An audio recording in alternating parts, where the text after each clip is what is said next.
The day I surprised my wife with a custom pink Porsche 911 was supposed to be the happiest moment of our 10-year marriage.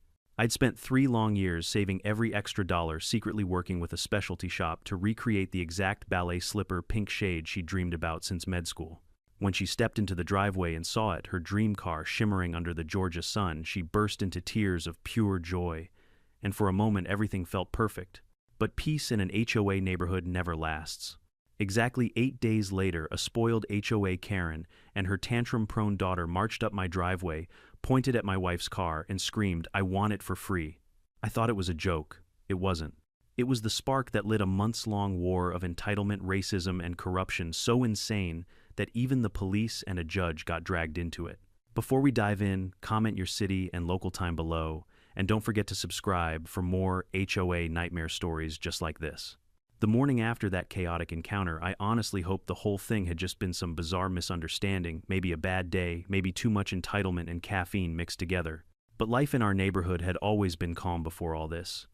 My wife Amara and I had worked too hard, climbed too far from where we started to let a ridiculous HOA princess and her power-hungry mother ruin our peace. So, let me take you back a little before the screaming, before the threats, before the pink Porsche became a neighborhood headline to when everything was still simple. My name is Darius Palmer. I grew up in a tiny apartment above my mom's old sewing shop. She used to say, "Hard work doesn't promise success, but laziness guarantees failure," and for better or worse, that stuck with me. I studied computer science, built a tiny consulting business out of my college dorm room, and spent the next decade grinding through 80-hour weeks until it finally grew into something stable. My wife, though, she's the real powerhouse.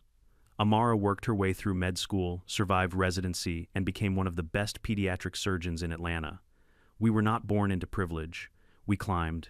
So when we bought our home in Oak Ridge, a quiet, upper-middle-class suburb just outside Atlanta, it felt like a milestone. Not a brag, not a trophy, just something we earned.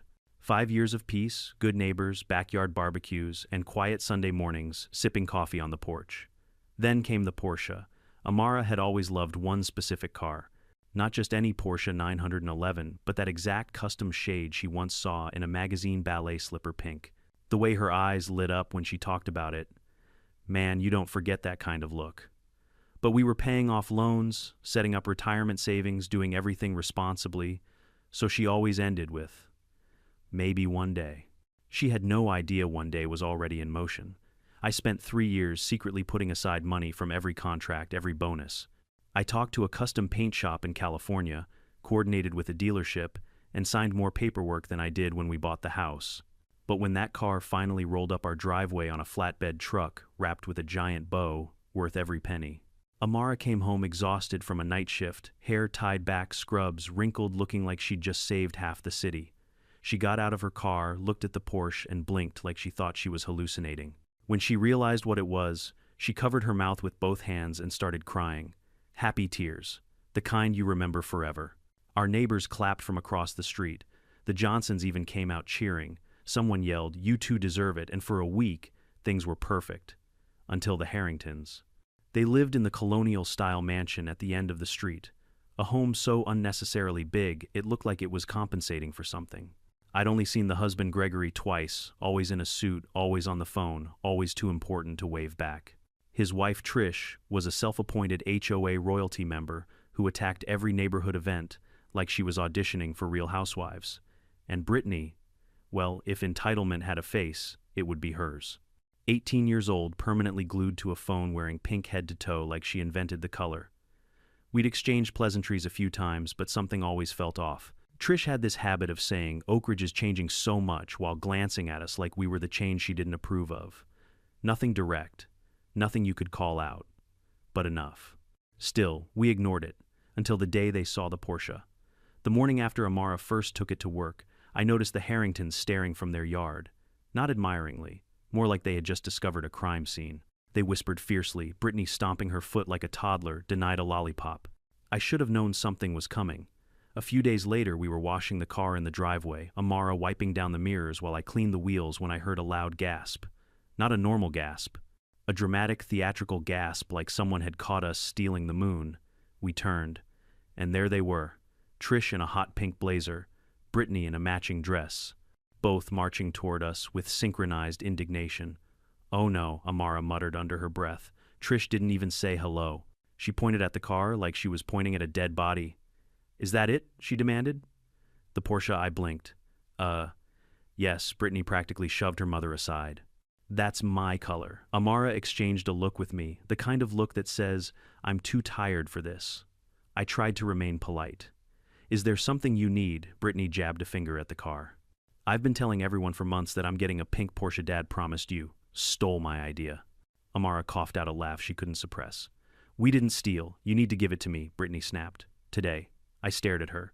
Surely she was joking. No one could be this delusional. Trish crossed her arms dramatically. "We're willing to take it off your hands. Without payment." My jaw dropped. "Without payment?" Brittany tossed her hair. "Yeah, for free. I want it for free." That was the first time she screamed those words. Definitely not the last. I couldn't even form a sentence.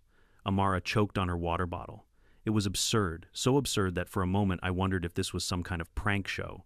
But Trish wasn't smiling. She stepped closer, lowering her voice like she was about to accuse us of treason. "Be reasonable. Your people shouldn't be driving a car like this anyway." And there it was, the first real jab. I felt heat rising in my chest, but I kept my voice steady. "The car belongs to my wife. It's not for sale. Not at any price." Brittany stomped her foot. "Mom, make them give it to me. My daughter deserves it," Trish hissed. "You should think about your place in this neighborhood. That one stung. Not because it hurt, but because it came from a place I'd fought my whole life to escape." I took out my phone and pressed record. Trish's eyes widened. "What are you doing documenting?" I said calmly. "Just in case." Brittany's face twisted with outrage. She opened her mouth and hurled a word I hadn't heard directed at me since high school. A racial slur, sharp and venomous. Loud enough for neighbors to hear, loud enough to sting for the rest of the day. Amara stepped forward, voice trembling with anger. "Get off our property. Now." Trish grabbed her daughter's arm. "We'll be back," she snapped, "and that car will be ours." They stormed off, pink clothes swaying like angry flamingos. I turned to Amara. She sighed and leaned against the Porsche. "This neighborhood is about to get real messy, isn't it?" I nodded. "Yeah, and I don't think they're done." The truth was, the Harringtons were just getting started. The next 48 hours felt strange. The kind of strange where you know the storm hasn't hit yet, but you can feel the pressure drop in the air. Amara and I tried to move on. She focused on her patients. I focused on my work, but there was this lingering awareness that the Harringtons weren't done. You could sense it in the way they glared from across the cul-de-sac, the way Brittany kept slowing down each time she drove past our driveway just to stare at the Porsche like she was keeping tabs on it. Like she believed she had a legal right to it simply because she wanted it. On Wednesday morning, the first sign of escalation came through my wife. I was sipping coffee in my home office when my phone rang. Amara's voice came through tight-clipped, controlled in that way she used when she was trying not to explode. "Darius," she said, "you're not going to believe what I found on my car." Even before she sent the photo, I already knew it was something ugly. And it was. A note written in blocky black marker. "This car doesn't belong to you. Sell it to its rightful owner or face consequences." I felt the anger hit me like a wave. "Was anyone around?" "No," she said. "It was on the windshield when I went out after surgery." "We'll save the note. Document everything I told her. This could get ugly." "I know." She exhaled shakily. "I just can't believe people like this still exist." I could. I'd met plenty of them. But the point wasn't to argue. It was to protect my wife. I told her I'd start putting together a file, dates times recordings, everything. At that point, I still hoped it would all blow over. Maybe I thought this was just a final tantrum. I had no idea how far they were willing to go. That Friday, as I pulled into our driveway after a client meeting, I noticed a sleek black Mercedes parked in front of our home. At first, I wasn't worried. Then the driver stepped out. Gregory Harrington, the man himself. He approached with the smile of someone who'd practiced charm in the mirror. He extended a hand. "Mr. Palmer," he said, "I believe you've met my wife and daughter." The word "met" was doing a lot of heavy lifting there. I didn't shake his hand. "Unfortunately," I replied. If he was offended, he didn't show it. Instead, he adopted this polished professional tone, like he was trying to negotiate a business deal. "I came to speak with you man to man about the situation regarding the Porsche." "There is no situation," I said.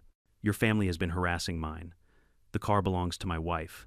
That's the beginning and end of it." He chuckled softly as though I were being irrational. "My daughter has her heart set on that exact model and color. I promised it to her months ago, but our order was delayed. Between us, he leaned in, slightly lowering his voice. She's been unbearable since your wife brought that car home. Not my problem, I replied. And I'm sure it doesn't excuse any emotional overreactions from my wife or daughter. They can be dramatic. They could also be discriminatory and threatening, but sure, dramatic. I want to make you an offer. He straightened his tie. I'm prepared to pay you 20% above what you paid for the vehicle. I stared at him. You want me to sell my wife's anniversary gift? To your daughter. He nodded. Everyone wins. You make a profit. My daughter gets her dream car, except my wife who loses her gift. You could simply buy her another one, he said, waving a hand. There are plenty of cars out there, but she doesn't want a car. She wants that one, and it's not for sale. His polished expression tightened just barely. Mr. Palmer, surely you understand that sometimes people in our community must be flexible. There it was, the thinly veiled threat. I kept my tone calm. No. He inhaled slowly, then spoke in a softer voice. Let me be direct. I have connections, deep ones. If you choose to be stubborn about this, things could become very difficult for you and your wife. I watched him carefully. Are you threatening me? Of course not, he said with faux innocence. Just pointing out reality. For example, the hospital your wife works at, we're major donors. I sit on committees in this county that review contracts. I know the chief of police well. The implication hung in the air like a noose. And it would be a shame, he continued, if your consulting business suddenly lost certain opportunities, or if your wife's performance came under additional scrutiny. I clenched my jaw. That sounds a lot like blackmail. His smile faded completely. I'm simply giving you a chance to avoid trouble, and I'm telling you the answer is no. His eyes narrowed slightly, but instead of escalating, he forced a smile back onto his face. Think it over. I'm confident you'll come to a more reasonable conclusion after discussing it with your wife. He turned and walked back to his Mercedes. The moment he got inside, his fake smile dropped completely. I stood there for a long moment afterward, breathing hard. When Amara came home that evening, we sat down at the table and went over everything, the note, the confrontation, Gregory's threat. We need a lawyer, she said immediately. I agree, and we need to document every single thing from now on. I already started, I told her, lifting my notebook. Then she opened a folder she'd brought from the hospital. I've been keeping logs too.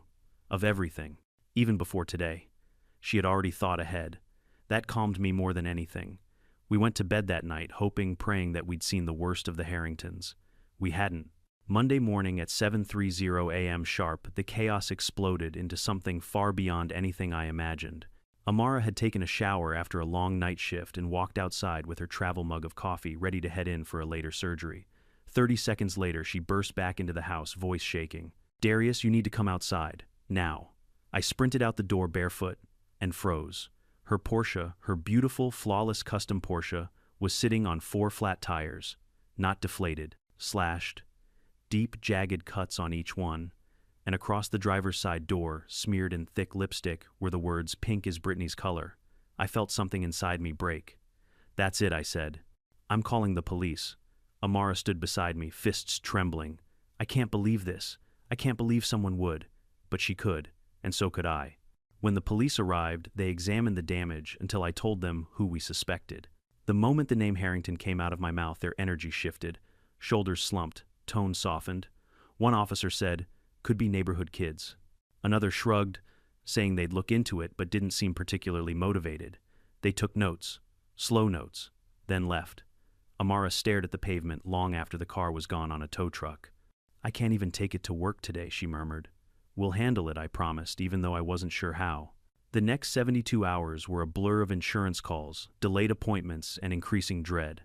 The body shop postponed twice. My biggest client suddenly went in another direction. Amara received notice of an anonymous complaint at work. Gregory's threats weren't empty. He was pulling strings. Hard. It was no longer about a car. It was about power, control, punishment. And the Harringtons had declared war. The worst part of that week wasn't even the tire slashing or the lipstick message. It was the feeling that Amara and I were fighting a shadow, something invisible, something connected. Every day brought a new inconvenience, a new setback, a new coincidence that made it unbelievably clear the Harringtons were pulling strings we didn't even know existed. By Thursday morning, the Porsche was still sitting at the body shop untouched. Every time I called, the receptionist gave me the same nervous script. "Sorry, sir, something urgent came up. Your appointment has been rescheduled." 3 times. 3 separate excuses. 3 days of delay.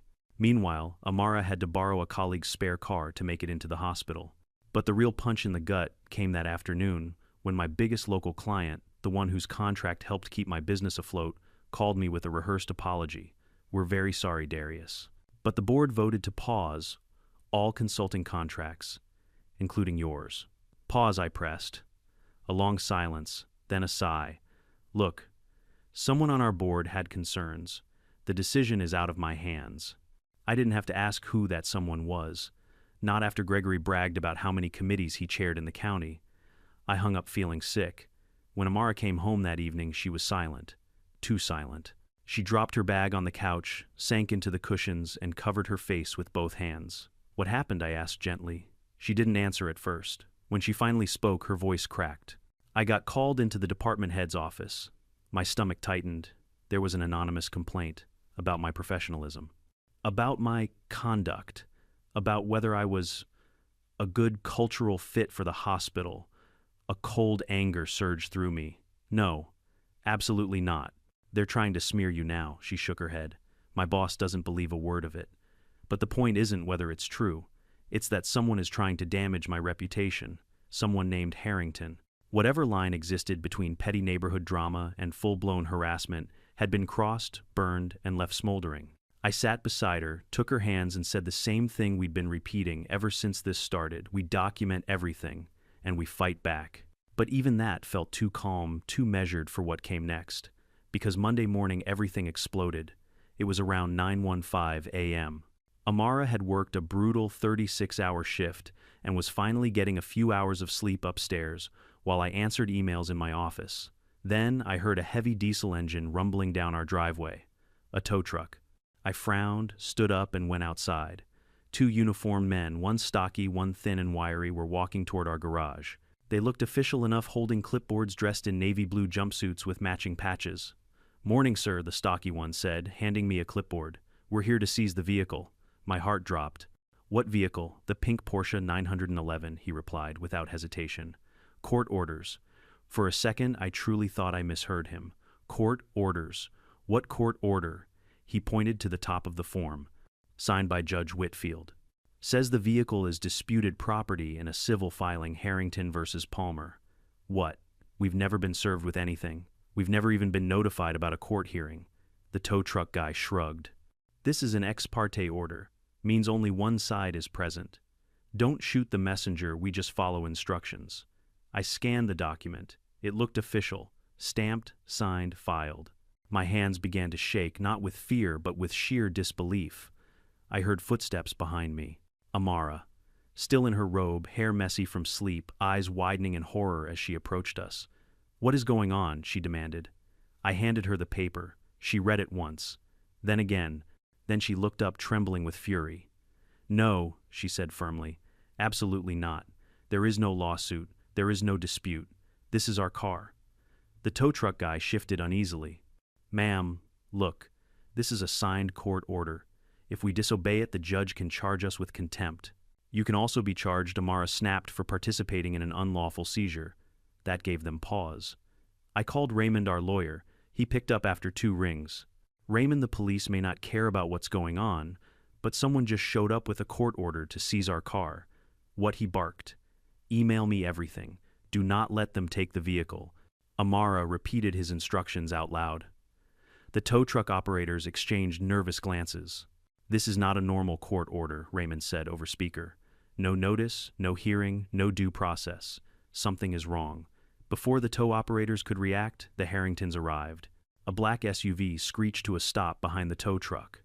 Out stepped Trish in a hot pink blazer, and Brittany bouncing like she'd just won a prize on a game show. "Is there a problem?" Trish asked, sweetly, though her smile was sharp as a knife. "Oh my God, Mom, look," Brittany squealed. "They're actually taking it." Finally, Amara's face darkened.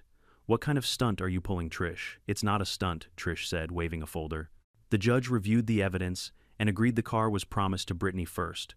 "You stole our idea." "There is no evidence," I snapped, "because your claim is a lie." Trish shrugged. The judge thought otherwise. And there it was, the name on the document. Judge Whitfield. The same Judge Gregory bragged about golfing with. The more this unfolded, the clearer the picture became. This wasn't just harassment. This was corruption. Weaponized privilege. The tow operator finally said, "Look, folks, if you have an issue, take it up with the court. We have a legal order. We should call the police," the thin operator muttered. "Fantastic idea," Trish said smugly. "Chief Williams is a personal friend." I could feel the blood boiling in my veins. At that moment, Raymond pulled into our driveway. He stepped out, suit jacket swinging tie, slightly crooked like he'd sprinted to his car the moment he heard the news. He took the paperwork, scanned it, then looked up furious. "This is highly irregular," he said. "Beyond irregular. This is misconduct." "Still enforceable," Trish sang, "until someone overturns it. So go ahead, fight it." "But the car comes with us today." Amara stepped in front of the tow truck. "I am a pediatric surgeon who saves children every day. I've worked my entire life for that car. And let me make one thing clear." Her voice sharpened like a blade. "You are not going to intimidate us. You picked the wrong family." Even the tow truck guys looked startled by her presence. But Raymond placed a hand on her shoulder. "We can't stop them," he said quietly. "Not today. But trust me, this gives us everything we need to bury them legally." We watched helpless as the Porsche, still with fresh paint repairs scheduled, was hooked, lifted, and taken away. Brittany recorded the whole thing on her phone like she was documenting a royal coronation. "I can't wait to drive it," she chirped. Raymond turned to her. "You won't." Her smile vanished. "This is an impound order," he explained coldly. "No one can touch it, not even you, until this case reaches a full hearing." Brittany's face crumpled. "Mom." "You said quiet," Trish snapped, but the damage was done. As the tow truck disappeared down the street, taking Amara's dream car with it, the Harringtons strutted back to their SUV like they'd won a battle. But they had no idea. They had just started a war. Raymond didn't say a word until the Harringtons' SUV turned the corner and vanished. He stood there, hands on his hips, staring down the street like he was trying to burn a hole through the asphalt. Amara stood beside me, fists clenched so tightly her knuckles had gone white. I'd never seen her look so furious, not even during the residency years when she once threatened to strangle a surgical intern for dropping a sterile instrument. When Raymond finally spoke, his voice was calm. Too calm. The kind of calm that tells you a storm is forming. "They've overplayed their hand," he said quietly. "This is sloppy, reckless, amateur hour." I blinked. Amateur, it had felt like anything but. He lifted the court order again, shaking his head. "They left fingerprints all over this. And now we have something solid to fight." Amara took a deep breath, still visibly shaking. "Raymond, they took my car. And I promise you we're going to get it back," he said. "And then some." He ushered us back inside, already pulling out his laptop and legal pad. "We start now." For the next 3 hours, our dining table transformed into a crime investigation board, papers spread everywhere, documents scanned, evidence bagged. Raymond moved like a man possessed. It was the first time I'd ever seen him truly angry, and honestly, it scared me more than Gregory's threats. "This order isn't just irregular," he muttered as he typed. "It's improper. There was no service of process, no notice, no motion hearing, no basis for emergency seizure of property. And Whitfield signed it knowing that. So he's helping them," I said. "Actively," Raymond replied. "And stupidly. Because he held up the order. This is the kind of shortcut corrupt people take when they think no one's watching." He leaned back, exhaled sharply, and then tapped his pen against the table. "We need evidence of their connections. Something proving collusion between Whitfield and the Harringtons." Amara frowned. "Do we have any?" "Not yet," Raymond said, "but we will." That was the moment we realized this wasn't just about a pink Porsche. It was about unraveling something much bigger, a network of privilege that had been operating unchecked for years, and we were about to pull the thread. The next morning, Raymond returned with a woman who moved with the calm confidence of someone you definitely didn't want to mess with. Tall, sharp eyes, hair pulled into a tight bun, dressed in a black blazer. "This," Raymond said, "is Sofia Rodriguez, former law enforcement. Now, a private investigator." She shook our hands firmly.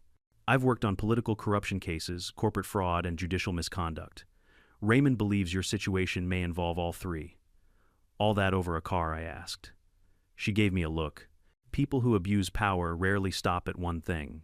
They get sloppy when they think they're untouchable. Sophia immediately got to work. Within an hour, she had summarized her plan. Step 1, background checks on the Harringtons. Step 2, Map Gregory's connections in the county judges, police hospital administrators. Step 3. Subpoena call preparation for when we get a new judge. Step 4. Digital evidence from the HOA board and local committees. She looked up. You'd be surprised how many people brag in emails. Then she cracked her knuckles. We start today. While Sophia dug into the Harrington social network, Amara and I focused on collecting our own evidence. We printed every email exchanged with the Porsche dealership, proving that we placed our custom order months before the Harringtons even knew about the color. Amara produced a detailed log of each harassment incident, dates, times, conversations. I downloaded all our security camera footage, including the initial confrontation where Brittany had nearly hurled a slur before Trish stopped her. By that evening, the file we'd created was already thicker than a hospital patient chart. And the next morning, the first breakthrough arrived. Sophia knocked on our door at 8:00 a.m. sharp, holding a slim manila folder with a single satisfied smirk that told me something big was inside. You're going to want to see this. She spread photographs across the table, Gregory and Judge Whitfield together at upscale restaurants, charity, galas, and country club events. Then a picture of their families on a lake trip. But the final photo stole my breath. A selfie posted publicly months earlier of Gregory's daughter Brittany grinning in a boat with the caption, "Annual Lake Weekend with Daddy Judge Whitfield and the whole crew." My mouth fell open. The casualness of it, the ease, the arrogance. "They're that close," Amara whispered. Sophia nodded. "Close enough that this should have been declared as a conflict of interest. Instead, it looks like they exploited it. But the biggest shock was next." Sophia placed a printed screenshot on the table. An email. From Caldwell and Associates, the Harringtons' attorney, to Judge Whitfield's subject. Regarding expedited seizure request. The body of the email read, "Attached is the drafted order. Please sign and return. Client needs this done immediately. Vehicle is high-value asset and risk of removal is significant." Sent 3 days before the seizure order was officially filed in the county's system. Raymond let out a low whistle. Illegal ex parte communications. Collusion. Misconduct. This is big. Sophia nodded. They thought no one would ever see this. I felt adrenaline surge through me. "Can we use it?" Oh, Raymond said. "We are absolutely using it." But the universe wasn't done giving us ammunition. 2 days later, Amara received a text from her colleague Dr. Patel asking to meet privately. We agreed to coffee away from the hospital. When he arrived, he looked nervous, glancing around the cafe twice before sitting down. "I can't give you anything that's considered privileged," he said carefully, "but my wife works as a legal assistant at the firm representing the Harringtons." Amara and I exchanged stunned looks. He continued in a hushed tone. "She's been extremely uncomfortable. She told me the case feels wrong. Like, very wrong. She didn't go into detail, but she said there were internal documents showing the Harringtons didn't inquire about any pink Porsche until after seeing Amara drive hers." Raymond leaned forward. "Does she have access to those documents?" Dr. Patel hesitated. "She won't break confidentiality. She won't hand them to you directly. But she might file a complaint with the State Bar Association." That was code. Sophia smiled. A whistleblower. For the first time since the Porsche was taken, I felt hope. A spark. A shift. They had come after us with lies, intimidation, influence. But greed makes people sloppy, and entitlement makes people careless, and both together, deadliest combination of all. Over the next 3 days, our case exploded open like a dam breaking. Sophia uncovered that the Harringtons had only contacted the Porsche dealership after Amara began driving hers. Neighbors anonymously submitted statements about hearing Trish make comments like, "People like them shouldn't have flashy cars." And the HOA secretary forwarded an old email where Trish complained about maintaining the neighborhood's traditional demographic. Amara read that one twice, jaw clenching. But the final grenade landed Saturday night. Raymond received an encrypted email from Dr. Patel's wife. Inside metadata logs, timestamps, draft versions, screenshots. All confirming that the Harringtons' so-called original Porsche order had been fabricated, backdated in their attorney's system. They'd committed fraud. Real, tangible, provable fraud. Raymond called us immediately. "We've got them," he said, almost breathless.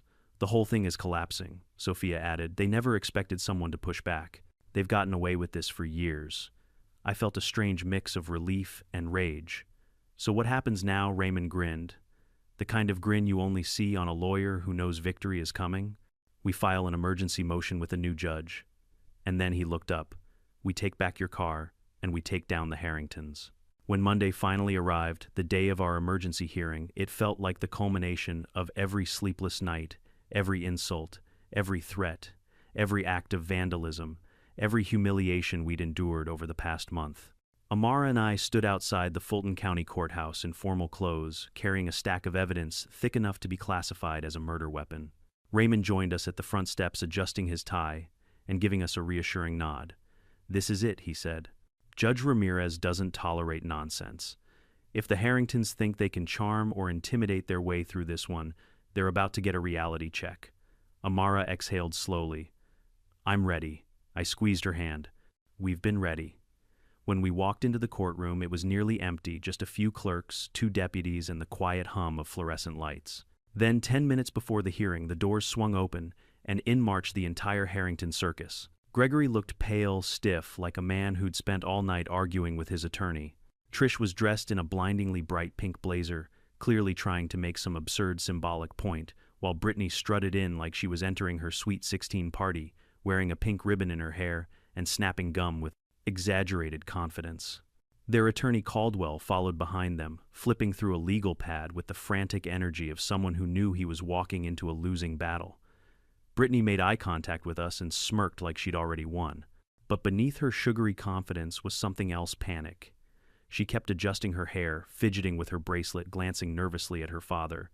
Maybe she sensed what was coming. Raymond leaned toward me and whispered, "Watch Gregory, he's cracking." I did. He was sweating. His eyes darted around like he expected the walls to fall in. Then the bailiff stood and called, "All rise." Judge Elena Ramirez entered, mid-50s, steel-gray hair, pulled tightly back glasses, perched low on her nose, and a gaze sharp enough to cut through concrete. She sat, adjusted her robe, and scanned the documents in front of her. Without looking up, she said, "We're here on an emergency motion to vacate a seizure order issued by Judge Whitfield. Before we begin," she lifted the papers, frowned, and finally looked directly at Caldwell. "I have several concerns." Caldwell cleared his throat, already sweating. "Your Honor, I'd be happy to address." "First," she interrupted, "why were the respondents," she gestured toward us, "not notified of the ex parte hearing?" Caldwell fumbled with his pen. "We had reason to believe the property might be removed from the jurisdiction if notice was given." Judge Ramirez raised an eyebrow. A deadly eyebrow. "Based on what evidence?" Caldwell stammered. The pattern of behavior, what pattern?" she pressed. "Your filings contain zero documentation of any such behavior. You could feel the room shift." Trish stiffened. Brittany stopped chewing her gum. Raymond stood. "Your Honor, if I may." Judge Ramirez nodded. Raymond walked to the front with a calm confidence I'd never seen before. "We have evidence that directly contradicts the Harringtons' claims. Evidence showing the order was improperly obtained through misrepresentation and undisclosed conflicts of interest." He handed the judge a folder. She opened it and froze. The courtroom became so silent I could hear my own heartbeat. Inside the folder were the emails, the ones Sophia and the whistleblower had uncovered, showing Caldwell and Judge Whitfield discussing the seizure order days before the case was filed, attaching draft versions back and forth. Judge Ramirez's jaw tightened. Her nostrils flared. She closed the folder slowly, deliberately. Then she looked up at Caldwell with ice in her eyes. "Mr. Caldwell," she said, voice dangerously calm, "would you care to explain why you were communicating with a sitting judge about this case before it was even entered into the official docket?" Caldwell swallowed hard. "Your Honor, I can," but before he could finish, Brittany blurted out loudly, "I just want my pink Porsche back." Daddy promised silence. Judge Ramirez didn't raise her voice, but the command was so sharp Brittany froze mid-sentence. "This is not a children's boutique. This is a court of law." Brittany's mouth snapped shut like someone had stapled it closed. Judge Ramirez continued grilling Caldwell. "Do you have any evidence, any at all, that your clients ordered a Porsche before the Palmers?" Gregory shook his head slightly, eyes wide, silently begging Caldwell not to answer. But the judge wasn't done. She turned to Trish. "Mrs. Harrington, you claim this vehicle was intended for your daughter prior to the Palmers' purchase. Do you have a deposit receipt, emails with the dealership, a bill of sale?" Trish sputtered. "Well, no. But we told everyone. Public gossip is not evidence," the judge snapped. Raymond stepped forward again. "Your Honor, We also have sworn statements from multiple neighbors documenting harassment, intimidation, and racial remarks made by Mrs. Harrington and her daughter toward my clients. He handed another folder to the bailiff. Inside were the written statements from Mrs. Chen, from the Johnsons, from other neighbors who had heard the comments. The judge flipped through them slowly, her face darkening with each page. Then Raymond delivered the killing blow.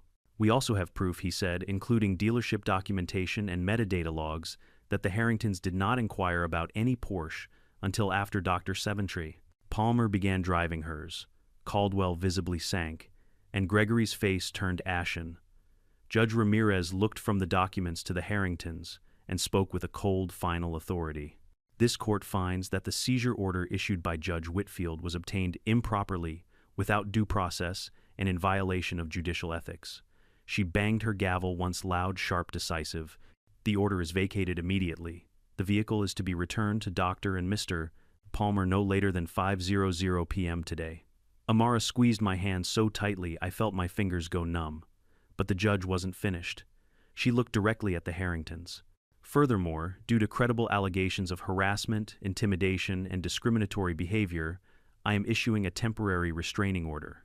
The Harrington family is prohibited from approaching the Palmers, their home, their place of work, or any property belonging to them. Trish shot to her feet. You can't do that. Do you know who my husband is? Yes, Judge Ramirez said, and I don't care. The courtroom erupted in quiet gasps. Then the judge delivered the final verdict. All materials related to the improper conduct of Judge Whitfield will be forwarded to the Judicial Conduct Board and the district attorney. This hearing is adjourned. She stood and left without another word. The bailiff called for order, but the room dissolved into chaos anyway. Trish was screeching. Brittany burst into loud, dramatic tears. Gregory looked like he was going to vomit. Caldwell looked like he was calculating how to flee the state. Raymond put a hand on my shoulder, smiling. Couldn't have gone better, he said. Amara let out a shaky laugh. I can't believe it. We won. You didn't just win, Raymond said. You blew their entire scheme wide open. As we gathered our things, Gregory approached us cautiously, like a man approaching a lion in a cage. Mr.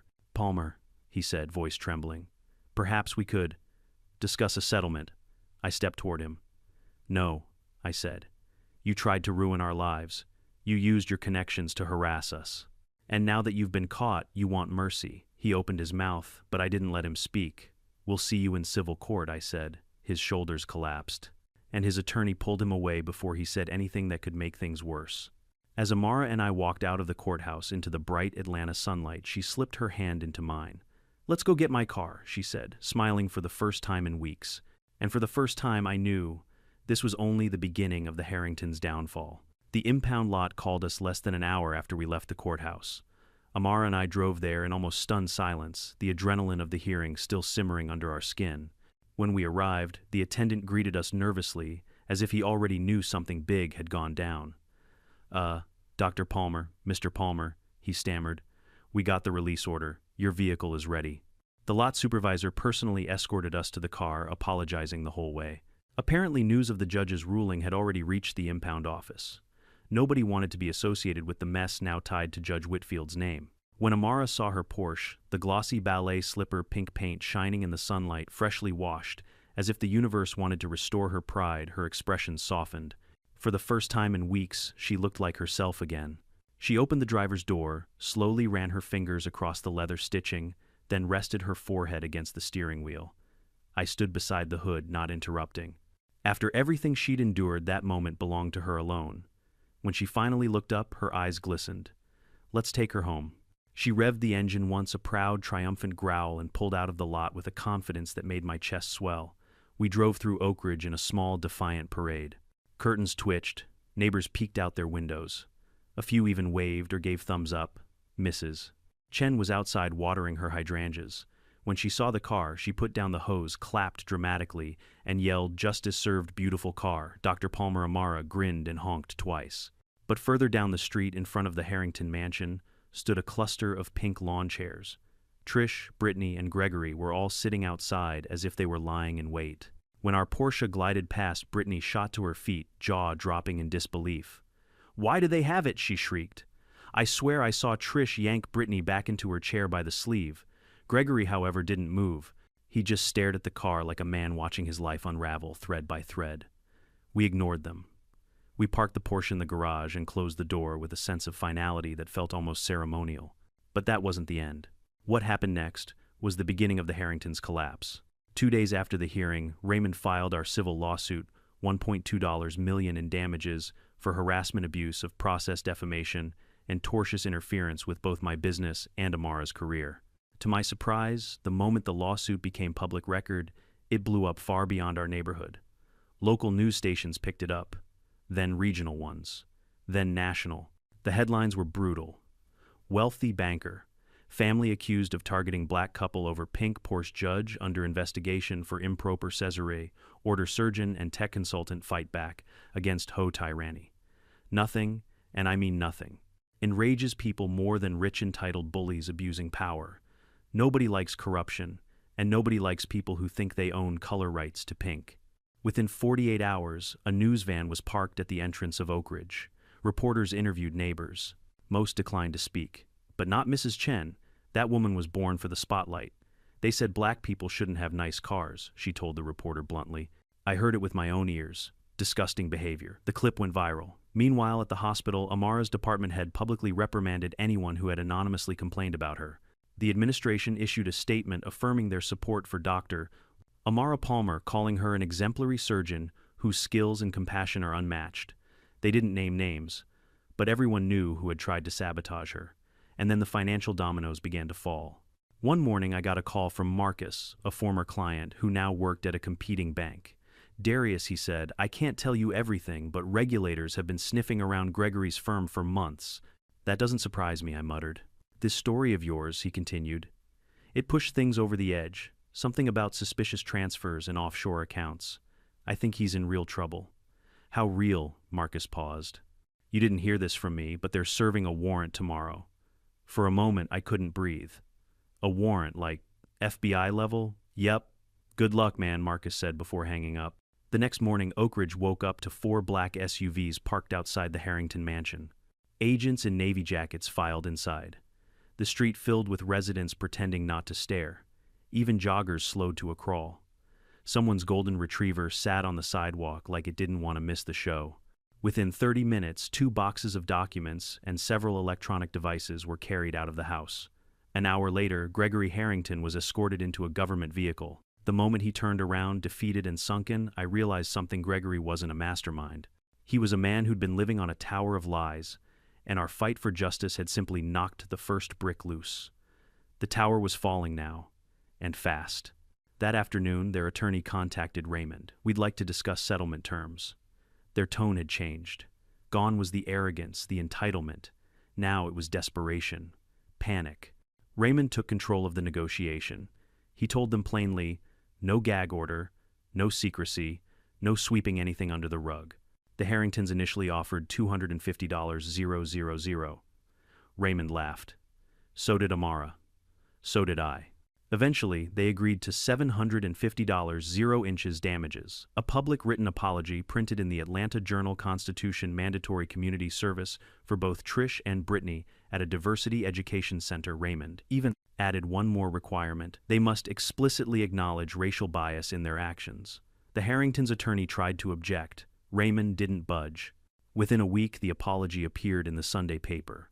I still have a copy framed in my office, partly out of spite, partly out of pride.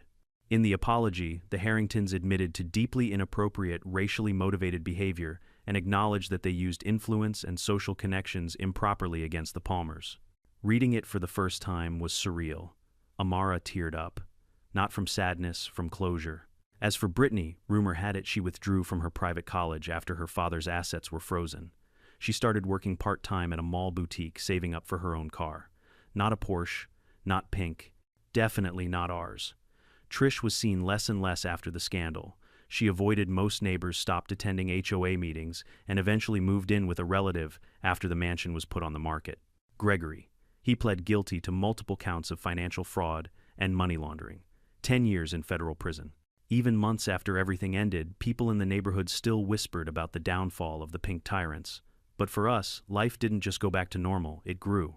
With part of the settlement money, Amara and I launched a scholarship fund to support minority students pursuing STEM and medical careers. We helped more than 20 students in the first year alone. Meanwhile, my consulting business tripled because nothing builds trust like standing up to corruption and winning. One warm spring evening, Amara and I attended a neighborhood meeting where the main topic was amending the community code of conduct. The proposal included strict rules against harassment and discrimination. It passed unanimously. As we walked home under fading sunlight, Amara brushed her fingers over the Porsche's hood. "You know," she said softly, "I loved this car before." But now she smiled. "It means something." I nodded. "It's a symbol of justice," she asked. "Of us," I said, standing up, fighting back, not letting anyone tell us what we deserve. She leaned into me, resting her head on my shoulder. Then she whispered, "Let's take her for a drive." When she pulled out of the driveway, pink paint gleaming engine humming softly, it felt like the final page of a long, exhausting chapter, a reminder that we'd survived the storm, and that we'd turned the very thing Karen wanted to steal into a symbol of our victory. When the dust finally settled after the lawsuit, the investigation, the public apology, and the prison sentence, Amara and I found ourselves living in a version of Oak Ridge that felt lighter. The air wasn't thick with tension every time we stepped outside. No one glared at us from across the street. No one whispered into their phones when we drove past. For the first time in months, our neighborhood actually felt like a neighborhood again. But the aftermath was far from quiet. The media attention didn't disappear overnight. For weeks, reporters reached out asking for interviews. Some wanted the legal corruption angle. Others wanted the racial injustice angle. A few wanted to make it a cautionary tale about HOA abuse. We turned them all down. Not because we were afraid, but because we didn't want our lives defined by the Harringtons. We didn't want to become permanent characters in a story about someone else's entitlement and downfall. Still, the community's newfound awareness seemed to ripple outward. At the next HOA meeting, which Amara and I finally attended after years of avoiding them, the turnout was the biggest the neighborhood had ever seen. Easily 50 people crowded around the community center conference room, some sitting, most standing, a few even recording on their phones. The HOA president, Mr. Taylor, cleared his throat nervously as we walked in. "Dr. Palmer, Mr. Palmer. Glad you could make it," he said, shaking our hands with a visible tremble. "There's, something on the agenda today that affects you," a woman whispered loudly behind us. "It's about the harassment code." "They should have put that in years ago." Amara gently squeezed my arm. "Deep breaths," she said. "Let them talk." The meeting began with routine business yard maintenance complaints, someone's house paint being one shade too bright, the usual HOA nonsense. But halfway through, Taylor tapped his microphone. "Our main item today, the adoption of a new community conduct policy," he announced. Murmurs spread across the room. This policy, he continued, is being proposed in response to recent events that have deeply impacted our neighborhood. He didn't say the Harringtons' name, but every head turned toward their now empty chair at the table, the seat Trish once used like a throne. Taylor read aloud, "This community will not tolerate harassment, intimidation, discrimination, or misuse of authority, formal or informal, against any resident. Violations will result in immediate removal from all HOA committees and referral to appropriate legal authorities." When the vote opened, every hand in the room went up. Even the old man who always voted no on everything raised his hand without hesitation. Amara let out a breath she'd been holding for months. On our walk home, she said softly, "I never thought we'd become part of our neighborhood's change." "Me neither," I admitted. "Honestly, I just wanted to live in peace." "You still will," she said. "We will." And she was right. The neighborhood was quieter, more respectful. It was like Oak Ridge collectively realized it had let a monster grow in its garden, and now everyone wanted to tend the soil again. But despite the peace around us, something unexpected was happening inside us. We'd both changed. The fight had awakened something fierce and determined in both of us. We no longer moved through the world assuming things would just work out. We'd seen how power could warp fairness, how entitlement could metastasize, how lies could crawl their way into truth unless someone caught them in the act. It made us sharper, stronger, uncompromising when it mattered. And oddly enough, it made us want to give back. A few weeks after the settlement money cleared, Amara stood in our kitchen staring at a spreadsheet she'd been working on for days. "You know what I keep thinking about?" she asked. "What students who look like us, who come from where we did, who might give up because they don't see a path." She turned the laptop around. At the top of the screen was the header, "The Palmer Foundation for STEM and Medical Scholarships." I froze. "You're serious," I said. "I am," she replied. "I've wanted this since med school. And now Now we can finally afford to do it right. We called Raymond. We created a board. We filed for nonprofit status. Within 2 months, we had launched our first scholarship cycle. 20 students received funding that year, all from underrepresented backgrounds, all with dreams bigger than what their circumstances allowed. When the first scholarship winner, a shy girl named Aaliyah, sent us a thank you letter, Amara cried at the dining table again. But this time they were soft, joyful tears, the kind that felt like they carried hope instead of pain. Meanwhile, my own career took a strange but welcome turn. 2 companies reached out asking if I'd be willing to speak to their leadership about diversity, racial bias, and corporate responsibility. At first, I declined. I was a tech consultant, not a social activist. But then I thought about the hearing, the investigation, the months of harassment. The weight of fighting a system stacked against us. Maybe I did have something worth sharing. 1 speech turned into 3, 3 turned into 10. Before long, I developed an entire consulting branch dedicated to diversity and inclusion training. And companies, big ones, actually listened. Somewhere, in the chaos of the Harrington War, I had accidentally stumbled upon a calling I never knew I had. But while the world moved on, Oak Ridge still buzzed with whispers about the downfall of its once most powerful family. Moving trucks arrived at the Harrington mansion one morning, unceremoniously removing the last of their belongings. Mrs. Chen Ever, the informal neighborhood intelligence network, came walking down the sidewalk with her dog waving eagerly. "They're moving to a small condo," she reported almost gleefully. "Smaller than my laundry room," Amara raised an eyebrow. "Where did you hear that? You'd be surprised what people talk about at the salon." Mrs. Chen winked. We thanked her, but honestly, we didn't need the details. Sometimes justice speaks for itself.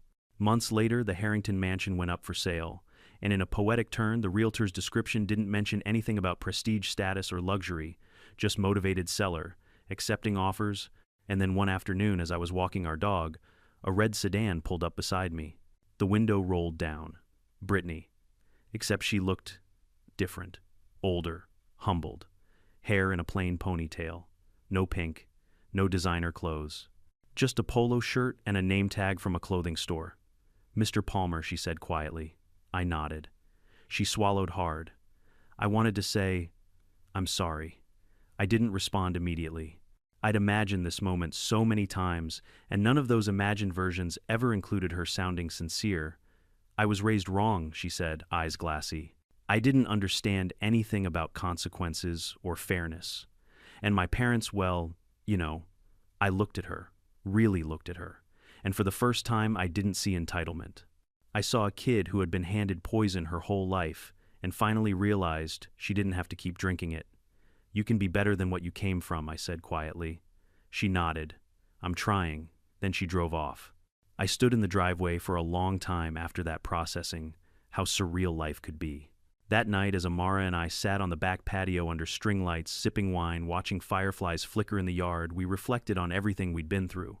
"Do you ever think about how all this started?" she asked. "With a car," I chuckled. "Yeah, pretty ironic." "No," she smiled softly. "With love." She was right. The pink Porsche wasn't just a car. It wasn't a trophy. It wasn't a prize to be fought over. It was a symbol of everything we'd built together from nothing. A reminder that our love had survived every storm life threw at us. And now it was a symbol of something even bigger: justice, resilience, and the refusal to be bullied no matter who tries. Sometimes the thing someone tries to steal from you becomes the very thing that exposes their true nature. And sometimes the fight you never wanted becomes the one that shapes your future. As we sat there, the garage light flicked on, automatically illuminating the Porsche through the window, its pink paint reflecting softly like a quiet victory. Amara raised her glass. To surviving. I clinked mine against hers. To winning. And in that moment, everything felt right. Life has a way of testing you, especially when you least expect it. Sometimes the battles you face aren't the ones you started, but the ones you have to finish, because walking away would cost you more than standing your ground. The truth is, injustice doesn't disappear just because you ignore it. Entitlement doesn't shrink just because you avoid it. And corruption doesn't stop unless someone pushes back. What Amara and I learned is simple but powerful. You don't have to be loud, wealthy, or influential to fight for what's right. You just have to be persistent and unafraid to shine a light where others want darkness. Courage doesn't always roar. Sometimes it's the steady voice saying, "Not today." If you've ever been in a situation where someone tried to take what was yours, your peace, your dignity, your rights, remember this story and remember that you're stronger than you think. Comment your thoughts below, share your own experiences, and make sure to subscribe for more HOA justice stories.